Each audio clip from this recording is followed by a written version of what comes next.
Slick back. No, no, slick back. That's what I said. Slick back. No, nigga, I'm a pimp named Slick back. Pimp named Slick back. Pimp named, pimp named, pimp named Slick back. Nigga, are you deaf? I'm a pimp named Slick. Assalamualaikum warahmatullahi wabarakatuh. Halo teman-teman semua, perkenalkan nama saya Amalia Febriana. Di sini saya akan membahas tentang alat-alat bersuci, yang mana di bab tersebut terdapat 4 bagian. Yang pertama ada bersuci, kemudian kedudukan air dalam bersuci, benda-benda bersuci selain air, hikmah dalam penggunaan alat bersuci. Baiklah, yang pertama kita akan membahas tentang bersuci. Bersuci dari najis dan hadas merupakan perintah Allah Subhanahu wa Ta'ala yang harus kita lakukan. Bersuci juga menjadi syarat yang harus dipenuhi ketika kita melaksanakan ibadah lainnya, baik yang fardu seperti sholat 5 waktu dalam sehari-hari maupun yang sunnah seperti sholat 2 hari raya, Idul Fitri dan Idul Adha. Bersuci dalam bahasa Arab disebut juga dengan toharoh. Dari segi bahasa, toharoh berarti membersihkan diri dari tempat maupun pakaian dan benda-benda lain dari najis maupun hadas dengan tata cara yang disyariatkan oleh Islam. Bersuci menempati kedudukan yang penting dalam ibadah. Setiap orang yang melaksanakan sholat maupun tawaf diwajibkan untuk bertoharoh terlebih dahulu, seperti berwudu, tayamum, maupun mandi. Bersuci dapat dibedakan menjadi 2 bagian. Yang pertama ada bersuci lahiriah, yaitu membersihkan diri dari najis maupun kotoran. Contohnya seperti membersihkan diri, pakaian, lingkungan, dan sebagainya. Bersuci lahiriah ada 2, yaitu bersuci dari najis dan bersuci dari hadas. Bersuci dari najis yaitu upaya untuk membersihkan atau menghilangkan suatu kotoran yang melekat pada tubuh maupun tempat dan lingkungan. Selanjutnya, yang kedua bersuci dari hadas, yaitu membersihkan atau menghilangkan suatu hadas dengan cara berwudu ataupun mandi. Selanjutnya yang kedua ada bersuci batiniah, yaitu membersihkan jiwa dari kotoran batin seperti dosa maupun maksiat dalam bentuk syirik, takabur, hasud, dendam, nifak, dan riya. Cara membersihkan sifat atau perilaku tercela ini dengan cara bertobat kepada Allah Subhanahu wa Ta'ala dan berjanji tidak akan mengulanginya lagi, setelah itu mengikutinya dengan perilaku yang terpuji. Dalam Al-Quran Surah Al-Baqarah ayat 222, Allah Subhanahu wa Ta'ala berfirman, Bismillahirrahmanirrahim, Innallaha yuhibbut tawwabina wa yuhibbul mutatahirin, yang artinya, sungguh Allah menyukai orang yang bertaubat dan menyukai orang yang mensucikan diri. Selanjutnya, kita akan membahas tentang kedudukan air dalam bersuci. Air sebagai alat bersuci. Alat yang digunakan untuk bersuci adalah air, namun tidak semua air dapat digunakan untuk bersuci.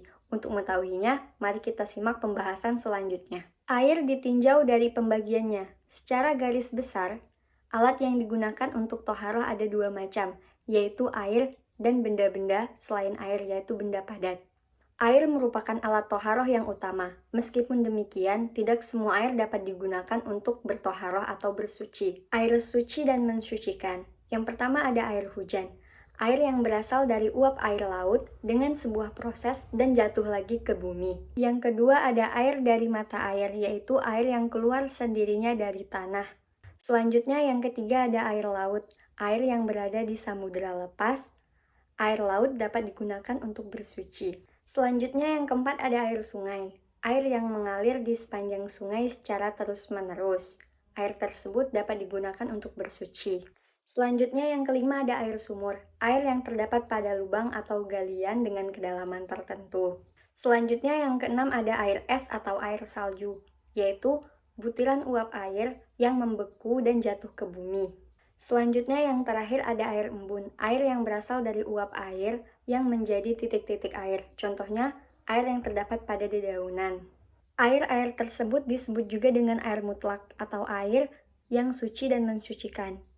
Air ini masih murni dan belum tercampur oleh apapun seperti najis. Jenis air inilah yang dapat digunakan untuk bersuci.